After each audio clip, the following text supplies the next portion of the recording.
In this video we going to learn about transversal.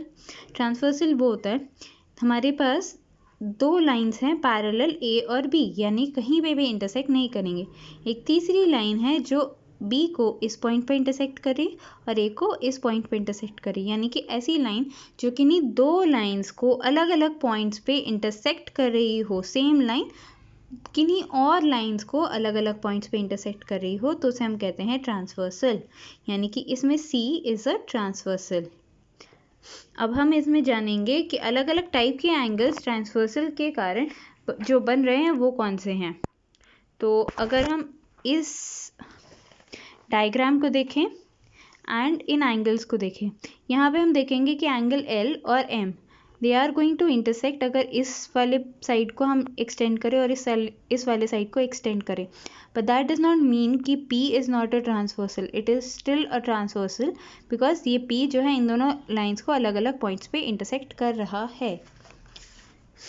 अब हम जानेंगे कि इंटीरियर एंगल्स क्या होते हैं। इंटीरियर एंगल्स वो जो दो लाइंस हैं उनके अंदर की तरफ जो एंगल बन रहे हैं, यानी कि अगर मैं इसे कवर कर दूं इसे, तो अंदर की तरफ जो मेरे पास बाहर के एंगल मैंने कवर कर दिए, तो जो अंदर बचा इंटीरियर में वो हुआ इंटीरियर एंगल। तो ये हो गया 3, 4, 5, 6 लाइक दिस। देन अब अंदर की मैंने कवर कर दिए, तो बाहर की तरफ जो बचे 1, 2, 3, 7, 8 वो हो गए मेरे एक्सटीरियर एंगल। अब pair of corresponding angle, corresponding angle यानी कि एक साइड पे हमने चलना शुरू किया, जैसे इस साइड पे मैंने रोड पे चलना शुरू किया। जैसे हम स्किपिंग करते हैं, बीच का थोड़ा सा एरिया छोड़ देते हैं, तो हम 2 से कि 2 इस वाली साइड पे चल रहे थे, तो 2 को पर जंप किया, 4 को स्किप किया, फिर 6 को, तो एक पैर क्या बना 2 और 6 का, ये बीच का एंगल हमने स्किप कर दिया। सेम साइड पे होना चाहिए।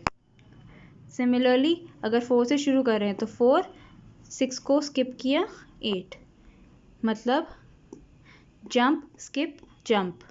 जिस पे जंप कर रहे हैं वो एक पैर है और 3 ही नंबर्स को हम एडमायर करेंगे, कंसिडर करेंगे, सॉरी।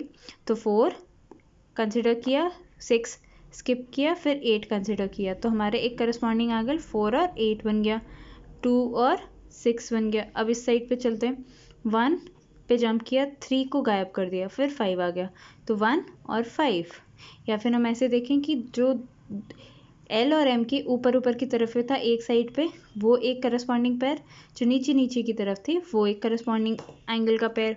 वैसे आई लाइक द स्किपिंग वाला पार्ट मोर, कि ये एंगल कंसिडर किया, ये स्किप किया, फिर ये किया, 3 और 7, ये corresponding angle. A pair of interior angles क्या होते हैं? ऑल्टरनेट इंटीरियर, ऑल्टरनेट यानी कि एक छोड़ के ऑपोजिट, ऑल्टरनेट इंटीरियर मतलब अंदर की तरफ। तो अगर हम इंटीरियर एंगल्स को कंसिडर करें तो इंटीरियर एंगल्स कौन से? 3, 4, 5, 6। तो 3 को लेते, 3 इस ट्रांसवर्सल के एक साइड पर है, दूसरी साइड पे मेरे पास 4 और 6 है। ऑल्टरनेट मतलब ऑपोजिट साइड, तो ऑपोजिट 3 के ये वाला साइड है, एंड दूसरी साइड पे देखेंगे तो 3 एंड 6, एक इस तरफ होना चाहिए, दूसरा इस तरफ, ऑपोजिट डायरेक्शंस में। सिमिलरली 4 एंड 5 ये हुआ। अगर आपको नहीं समझ में आता है तो एक काम करना, ऑल्टरनेट इंटीरियर्स बहुत इजी होते हैं समझने में, क्योंकि वो बना रहे होते हैं ऐसे जेड। ये देखो ये जेड बना, तो जेड के कॉर्नर वाले जो एंगल्स हैं, ये वाले एंगल्स, ऐसा ज़रूरी नहीं है कि जेड सीधा ही बने, जेड उल्टा भी बन सकता है। तो जेड ढूंढो और उसके ये वाले एंगल्स हमेशा ऑल्टरनेट इंटीरियर एंगल बनेंगे। तो यहाँ पे 4 जेड का 5 और फिर 2, क्योंकि ये ऐसे था, ये और ये, देन ये और ये, तो ये कॉर्नर वाले जो एंगल हैं ऑपोजिट वाले, ये हमारे alternate interior angle. Similarly alternate exterior क्या हो जाएंगे कि ऑपोजिट साइड्स पे अगर 1 कंसिडर कर रहे हैं तो ट्रांसवर्सल की दूसरी तरफ नीचे ऑपोजिट डायरेक्शन में, तो 1 और 7, 3 और 8। इस वाले में 1 and 8, 2 and 7, this would be alternate exterior angle. क्यों? क्योंकि ऑल्टरनेट साइड है, ऑपोजिट साइड्स हैं, एंड एक्सटीरियर एंगल्स हैं।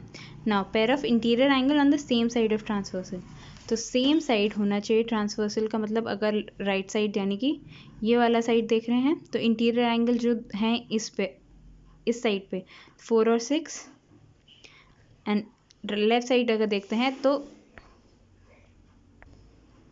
it will be 3 and 5. Now coming to the properties made by the transversal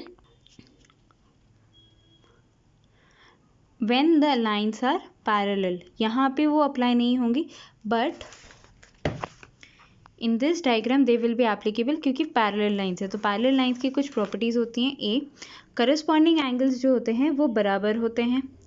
अगर लाइंस पैरेलल हैं तो उसके जो करस्पॉन्डिंग एंगल्स हैं वो इक्वल होंगे। सिमिलरली जो ऑल्टरनेट इंटीरियर एंगल्स होंगे वो इक्वल होंगे। थर्ड प्रॉपर्टी कि जो interior angles on the same side होंगे, जैसे 2 और 5 हैं तो अगर इन दोनों को ऐड करेंगे तो आपको हमेशा सम मिलेगा इक्वल टू 180 डिग्री, यानी कि दे आर सप्लीमेंट्री एंगल्स।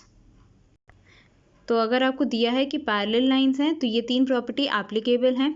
अगर आपको प्रूव करना है कि ये पैरेलल लाइंस हैं तो आप इन प्रॉपर्टी में से किसी एक को प्रूव कर दो। तो हम ये उस प्रॉपर्टी को प्रूव करने के बाद आप ये लिख सकते हो कि अगर ये प्रॉपर्टी एप्लीकेबल है यानी कि ये लाइंस पैरेलल होंगी। तो इट वर्क्स वाइस वर्सा दोनों साइड से।